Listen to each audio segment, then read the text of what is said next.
This episode of the Matt Report podcast is brought to you by my new podcast, The WP Minute. Find it at thewpminute.com. Jump on the email list to know when the first episode drops over at thewpminute.com. Get the top headlines in WordPress news in 5 minutes every week. It's a new audio experience packed with WordPress news and a fun-sized podcast episode. Know the WordPress headlines before you finish that first cup of coffee for the day. Get on the list at thewpminute.com. That's thewpminute.com. Easy support videos now loading over at easysupportvideos.com. That's easysupportvideos.com. It's a fun way to support and educate your WordPress customer or website users using video and small snippets of text. Version 2.0 is coming soon, where you can place videos on the post edit screen, a custom post type, a global video that loads across the entire admin. It's up to you. Version 2.0 has the same great features that exist now, like customizable video gallery in the dashboard with so much more. Get it free in WordPress.org or go to EasySupportVideos.com. Stop going back and forth with support emails. Put your helpful videos right where your customer needs them. Get it free, EasySupportVideos.com. What a difference 3+ something years makes. Remember the page builder race? Then remember when Gutenberg came on the scene, smashing the ground, cracking the earth beneath her like Wonder Woman in Zack Snyder's cut of the Justice League? Okay, well, maybe not that glorious of an entry, but mirroring the audience's continued mixed reviews. It seemed like only yesterday that my friends at Beaver Builder were on a rocket ship ride to the moon, and the likes of using Gutenberg were slim when you saw the install count of the classic editor plugin. Here we are nearing the tail end of Q1 in the year 2021, and Elementor recently crossed over 7 million active websites, made a not-so-smooth pricing update, and then enter in any Facebook group to the bemoaning of users looking to switch to the Oxygen builder. Did I use the word bemoaning right there? Gutenberg has gotten largely better over that time, but still with some massive gaps in its usability. Even tasks like dragging blocks into columns is not as effortless of SiteOrigin's page builder from 6 years ago. Okay, wait, could you actually drag blocks in SiteOrigin? Anyway, full site editing is the next contestant sure to be challenged like the past core champions that fled the arena. I'm here rooting for it. I do want this stuff to get better, even though I'm not the ideal user for it. I still want advanced tools and themes that get the job done without all of the overhead, but that's just me. Which leads me to today's discussion of this podcast, choosing the best WordPress theme for me. You're listening to The Matt Report, a podcast for the resilient digital business builder. Subscribe to the newsletter at mattreport.com/subscribe and follow the podcast on Apple or Spotify or wherever you listen to your favorite podcasts. Better yet, please share this episode on your social media. We love more listeners around here. Let's get into the show. So first off, I have to say I'm switching offices. The Matt Report is getting an official studio, and I have a new official studio space in the downtown area near where I live, about 15 and 20 minutes away, thanks to the sponsors of the studio, Castos, because it's actually Castos Studios, and I'll be recording out of there. So I'm in between recording at my house these days and recording at the studio, and I got to tell you, this is for the podcast nerds that are out there, and I do apologize if the audio is off just a touch, but I'm using the ATR 2100 USB mic right now. It is a field-tested warrior for podcasters. It still sounds really good, and I can throw it in my desk drawer and pull it out and plug it in, and it works fine. This is a resilient podcast. This is a podcast for resilient business builders. This is a resilient microphone. It just takes it, and then it keeps on trucking. So yeah, that's the difference of the sounds that you're hearing here. If you're wondering, fantastic mic for the money if you're looking to get into it.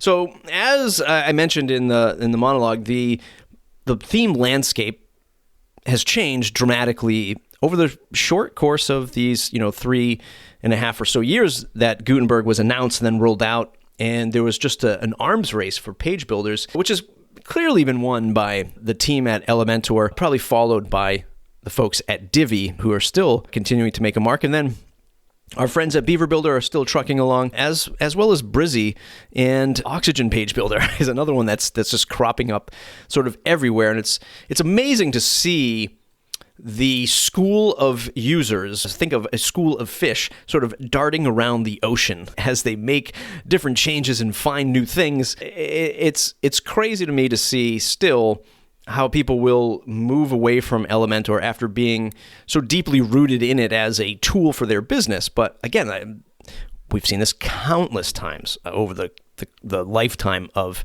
technology, never mind WordPress, but technology, Mac, PC, Mac, or Windows to Mac, that kind of thing. And there's no surprise, but it's still always fascinating to see the reactions that some take and the reasons why they switch.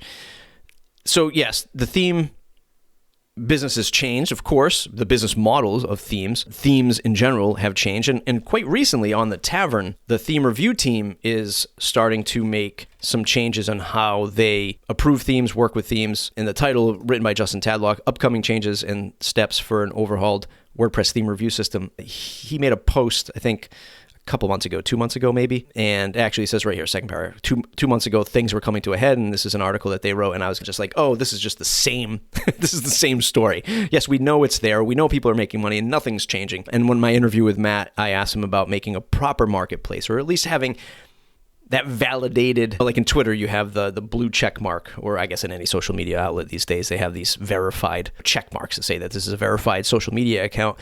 I'd love something like that for the plugin and theme team, right? Even if you look at some of the stuff that Mika Epstein has written publicly about the abuse that she has taken, and this is something that is just, it's abhorrent, right? Like this should not be happening. This should not be happening to any human being. It should not be happening to Mika. It should not be happening to a volunteer. It should not be happening to an employee. It shouldn't be happening to anybody. But with the proper systems in place, these crazy humans are still going to seek out other humans to do negative harm. But there can be some layers of defense, like anonymous emails and layers of kill switches where you can just shut people off. You shut them off, they no longer get their themes in there. And there's a rule system in place that sort of hopefully manages and governs that, and a body that governs that.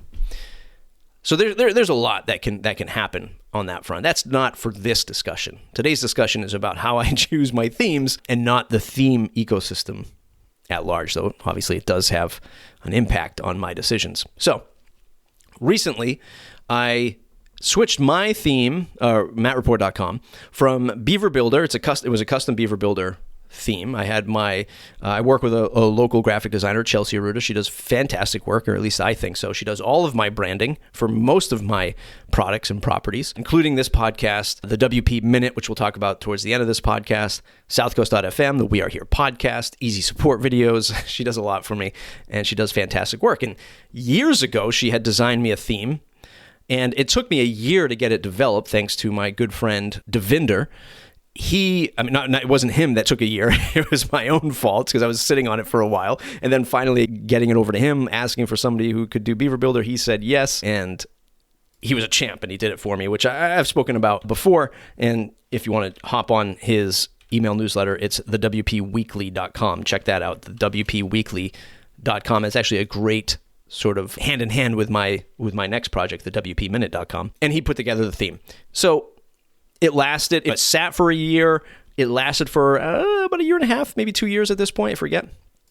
But I largely sort of fell out of love of having to manage, and there wasn't even a lot of plugins, just the thought of Beaver Builder being there, a lot of other things that I was using to build custom landing pages, and the overall feel as somebody who is a content creator and building a community. I was like, you know what, this whole feeling of that typical website, I don't want it anymore. And not that I think you can ever really escape the commonalities of good converting websites like hero, tagline, call to action, simple paths to the goals that you want people to take.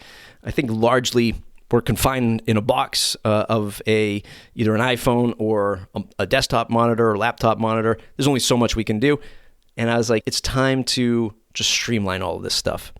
Rolling out a new Matt Report brand and rolling out a new plugin.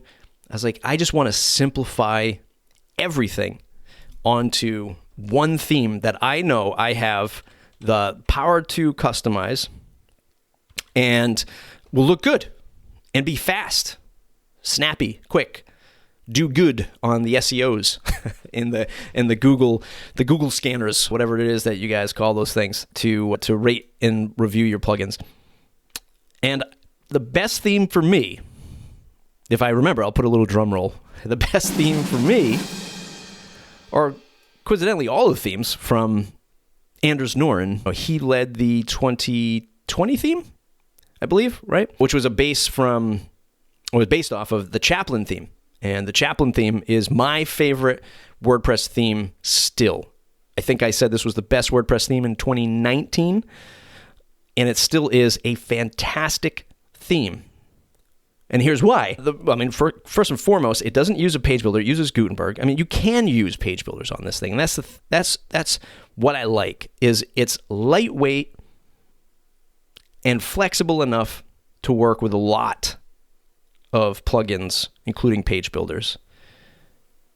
But my good friend Tom McFarlane once told me, and I don't know if he coined this term from somebody else. I've never even Googled the phrase. I just took it because I trust what he has to say about coding anyways. Not much about else, but coding, I do believe. As he said that when I was rolling out my plugin Conductor, he was on the sort of panel that I was addressing as I was building the plugin. And he says, you want to build decisions, not options. And quite frankly, that phrase has stuck with me since then. I don't even know how long that's been, 7 years, 8 years probably since I had that discussion with him. Design decisions and not options. Or at least I could be paraphrasing, but definitely decisions, not options. And that's what I really like about how Anders Noren approaches his themes, and it's particularly with Chaplin. Now, that means, at least this is the way that I perceive it, is when I go to set up my theme, it's not loaded with a million different things. I can't change all of the fonts. I can't change the font sizes and the pixel padding and all of this stuff. I don't have all of those options. So I must make a decision to look at the templates and the styles available to me and say, this is what I need. This is good enough. And then not only good enough, that doesn't give the weight. You don't really feel the gravity of the designer's decisions there, in my opinion. Because the designer sat down. It's not like he just whipped up this theme and that was it. He made, Anders, who I'm talking about, the author of this plugin, made these decisions in particular. Like when you look at the demo of the homepage of Chaplin, the various page templates of Chaplin, these were all calculated and crafted for a particular reason. It wasn't meant for you to just change it all around, because this is how this design flows, right? So you buy a luxury car, you don't just rip out the seats and say, I want these other seats over here. No, these seats were chosen for a reason, right? Or the motor, or whatever, insert whatever. So you must trust the design direction that the original author had. And the beauty of WordPress is, of course, you can always customize the code if you want. But for 99% of the things that I want to do, Chaplin fits perfectly. Yes, do I want more? Yes, I want more options. I would love to be able to do other things. But I also realize that those design decisions would get me into the same issues that I'd have using a page builder, which is scratching my head and saying, oh, God, okay, here's my blank canvas. Let me start from scratch. I'm not a designer, but let's see what Comic Sans looks like with a yellow background on this page. Oh, terrible, right? And then you find yourself I don't know, maybe you don't do this because maybe you're an advanced designer, but I open up Basecamp.com. I open up all these other SaaS sites that I really admire their design, and I'm like, oh, just copy this. Let me just eyeball this and nudge the padding around here and click up the pixel font size a little bit more. Oh, they're using, I'm going to switch it over here now. That's what I end up doing, right? Throw all that away. Let me just make a decision with what Chaplin gives me. And that's where I'm at these days. I'm not running a design agency day to day, right? My studio still runs. I'm much more of an advisor or an outside salesperson for it, but I'm not making decisions on the technology of what's the site's being built. Now, for the plugin easy support videos, yeah, I'm making those decisions over there. But building a site, I'm not largely into the tools of that. So that's what I want. I want something clean and effective that I can largely get the job done as fast as possible. And again, Chaplin does that for me. So I've recently switched all of the sites. Matterport, southcoast.fm, Easy Support Videos will be running it, or is running it, I should say, easysupportvideos.com. thewpminute.com will be running it, and I'll eventually transition plugintut.com, because I still have that up and running to use this theme. It's just the last on the list. Now, recently, and by the way, I'm going to name some honorable mentions as we get to the latter half of this discussion. So other themes other than Anders Norden's themes. Recently, I have my other site, Crafted by Matt, which I use when I'm on like another podcast or something. I use it as sort of like a little mini resume site. I switched to Anders' latest theme, which was just released this morning, I saw, but I went into the WordPress, SVN, and I downloaded the zip that he had applied to the last track ticket. His latest theme, Excel. And this is another theme. I've only played with it for about a half an hour that I used to set up my craftedbymatt.com site. But same thing, like design, decisions, it's minimal, but also very powerful. And here's an example. He has a template for a page, which is a blank canvas. It takes out the header, the footer, sidebar, menu, all this stuff, and you just build something on it. And you might be thinking to yourself, yeah, well, there's tons of themes that do that. There's page builders that do that kind of thing. There's all kinds of templates you can load with popular builders, like load just the footer, just the header, no footer, all these things. I get it. But there's something about just one. Like, I don't have to decide. There's something about just, a blank canvas. Okay. And there's all kinds of things that come to my head that I can do with that, because I'm not thinking about, okay, I've got 6 different templates. I can do 6 different things times 2 ideas per template. It's just, boom, blank template, go nuts. And there's a lot of use cases for that, I think. Like simply, like when I appear on another podcast or if I get interviewed, I can do landing pages for people to go and subscribe to a podcast or get a special download or something. I mean, it's tiny. I get it. It's nuanced, but it's very powerful when all you have to do is make those decisions and not get lost in the options. So that's, alongside the design, right? Of course, I love the design. Most importantly, I love how fast and how clean it is, and I love the typography. That's largely what sells me from the outside for Anders themes. Okay, and then there's like the art, the real theory behind it, right? The design decisions and not options. Now, shortcomings. We go back to Gutenberg. Yes, Gutenberg is still difficult, even on this theme. And this is where the authors can get lost in the mix. So Anders makes his themes compatible with, of course, Gutenberg, and he provides some styling around the Gutenberg block, so you can look at his pre-designed templates on his website, and you can see how he styled them, and he has his README, which has some of the breakdowns for putting these themes together. So you can reverse engineer that and use your Gutenberg themes or Gutenberg blocks. But what he doesn't do is he doesn't have his own Gutenberg plugin. And I think this is where, if you're a developer, a theme developer out there, a theme author, this is where things can get muddy. And I guess it's a decision that you have to make through the suffering a little bit of a user like me, right? So I still want more page options, like block options. I don't know, pricing grid, email newsletter, sign up. Of course, the typical grids, portfolio pieces, ways to show off content, hero images, content dividers, all of these things. But he doesn't provide that specifically from his theme. You have to go and get other blocks. So either use Gutenberg Core, or I like to use CoBlocks, but still not all of his styling transitions over to the CoBlocks features. So then you rub back into that friction point again, which is challenging. Okay, so that's the biggest challenge with using these themes is I want that structure to be really straightforward. I want the design to be what I need. I want the typography to be exactly what I want. I want it to be fast. But then when it comes to putting the content on that page, I do want a lot of options there. And that's the sticking point, right, with Gutenberg and these other themes. Because then what you end up doing is building out the honorable mention themes that I like to use if I'm going into a project. If I'm going into a project, and sort of the last thing I've really sunk my teeth into is a couple of Academy sites that I built. One specifically for Castos at academy.castos.com, using Lifter LMS and the Nev theme by Theme Isles, which I think is one of the most underrated themes, which I've said before on other podcasts and other YouTube videos. The Nev theme is fantastic. If you're looking for a lot of options but done smartly, I feel like the team at Nev has done a fantastic job. Especially importing templates is really fantastic. Again, there's pros and cons for all of this stuff. Yeah, there's a lot of options. Yeah, they have a bunch of plugins you have to install, which is not that bad, but it's still 3-4 plugins, I think, something like that. They're still largely using page builders and they have a Gutenberg option, which is what I respect, and they have a Beaver Builder, Elementor, Brizzy. They have all these other page builders that they support, which is great. It must be a lot of work for them to style and maintain all of this stuff. I can't even imagine.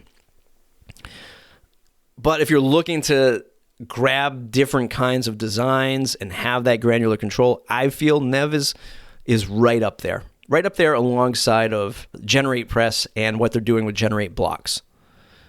So Tom and Mike at GeneratePress are doing some amazing things with designs, with code, with pushing some of the features of Gutenberg and what they're doing with their theme GeneratePress. It's a fantastic tool. I'm really drawn to Nev's pre-designed templates. I think that there's a lot of good-looking templates that you can quickly launch a website with. And if you were starting a big project, this is how I classify it in my head anyway. If you need a specific website design, I think Nev can probably achieve that for you. So, I mean, anywhere from like your typical software agency, modern business feel, Nev has a bunch of themes that help with that, templates.